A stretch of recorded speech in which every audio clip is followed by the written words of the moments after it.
Emmanuel Gréau, bonjour. Bonjour. Donc vous êtes président, cofondateur de Direct Optique. Alors Direct Optique, ça a été fondé en 2008. Est-ce que vous pouvez nous parler de l'activité à l'origine, puisque ça a évolué Tout à fait. Direct Optique, je l'ai confondé avec Karim Kouider en mars 2008.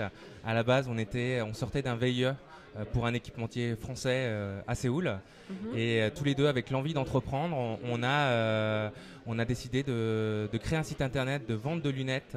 Donc de vente de lunettes de vue de Corée, parce qu'on avait identifié qu'en Corée on retrouvait les mêmes produits, que ce soit les verres ou les montures, 3-4 fois moins chers.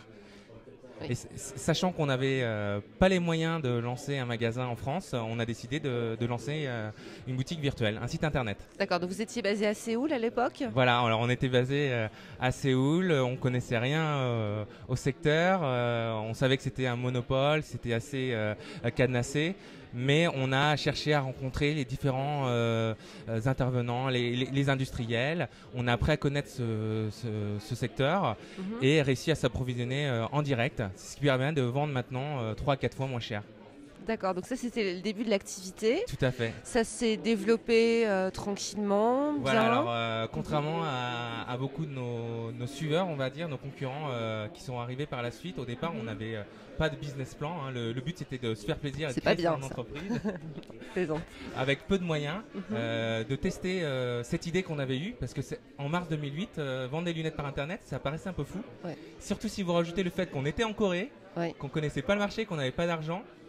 Et en gros, les lunettes, on les vendait sur le site internet. On recevait, on encaissait les sous. On allait acheter une paire de verres, une monture. On faisait faire dans un atelier de montage le montage. On expédiait 3 ou 4 colis à mes parents par semaine, qui redistribuaient après au client final. D'accord, donc c'est l'artisanat du web. Artisanal complet. C'était le bon timing, parce qu'on n'avait pas de concurrents. Donc ça nous a permis de tester pendant 2 ans. Alors, je suis revenu en septembre 2009 pour créer une boutique physique. C'était le point d'ancrage pour faire bénéficier à nos clients, qui étaient déjà très nombreux, de la sécurité sociale et des mutuelles. Vous êtes revenu, c'est-à-dire en France? Oui, tout à fait. Et aujourd'hui, après un peu plus de 5 ans d'expérience, on a passé le cap de mortalité infantile, on va dire, des entreprises. On est une entreprise qui génère un peu plus de 100 commandes par jour sur le site internet, rentable, avec une trentaine de collaborateurs, et qui continue à se développer de manière pérenne et avec une croissance à 2 chiffres. Ce qui est assez impressionnant, c'est que vous avez réussi non seulement à vous développer, mais aussi à vous bousculer, ce qui n'est pas forcément évident de l'intérieur, en changeant votre business model finalement. Tout à fait. Donc à l'origine, c'est vrai qu'on a créé un site internet par nécessité, parce qu'on n'avait pas les moyens d'ouvrir des boutiques physiques.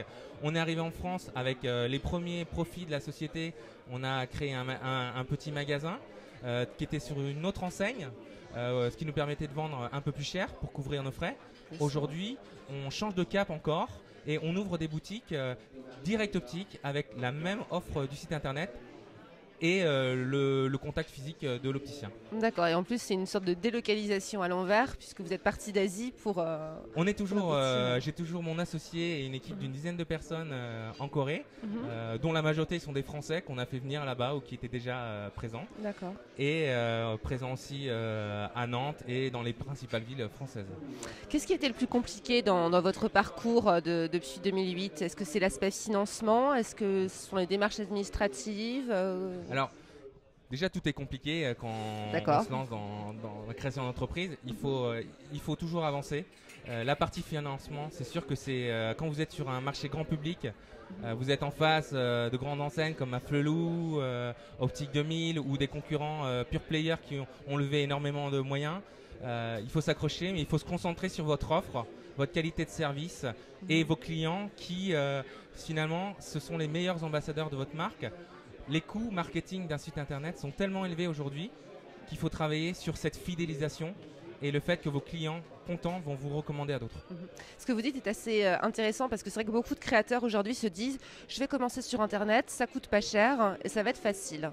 C'est un peu plus compliqué que ça finalement. L'e-commerce, il s'est énormément professionnalisé. Les industriels ou les distributeurs qui n'avaient pas de site internet à la page se sont professionnalisés, sont montés en compétences ou ont racheté des sites de pure player.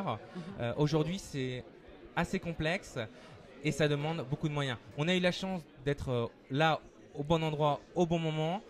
Par contre, on s'est toujours remis en question et on s'est vraiment développé. On a lancé le premier site, il nous a coûté 1 200 €. Il a généré 1 million d'euros de chiffre d'affaires. Et là, l'objectif pour faire 10 fois plus, on a investi plus de 500 000 € dans notre site internet. Donc vous voyez les moyens que ça demande. Effectivement. Comment ça se passe au niveau financement? Vous êtes soutenu par des business angels, des investisseurs, vous vous autofinancez? Alors on s'est autofinancé pendant 2 ans pour éprouver le concept, on était rentable. Pour passer la phase de croissance, on a cherché un investisseur privé et on a levé des fonds auprès d'un industriel en mars 2011. On a levé plus d'1,5 million d'euros. D'accord. Vos projets à court, moyen terme? Alors les projets, il y en a énormément. Déjà, développer notre modèle omnicanal, donc avoir une expérience unique, que ce soit dans nos boutiques et notre site internet. Offrir toujours plus de services. On va lancer bientôt une activité de lentilles à des prix très très intéressants. Et puis surtout faire connaître notre activité, la vente de lunettes à l'origine par internet, mais surtout discount de qualité à la majorité des Français. Écoutez, longue route à vous. Merci beaucoup Emmanuel Gréau.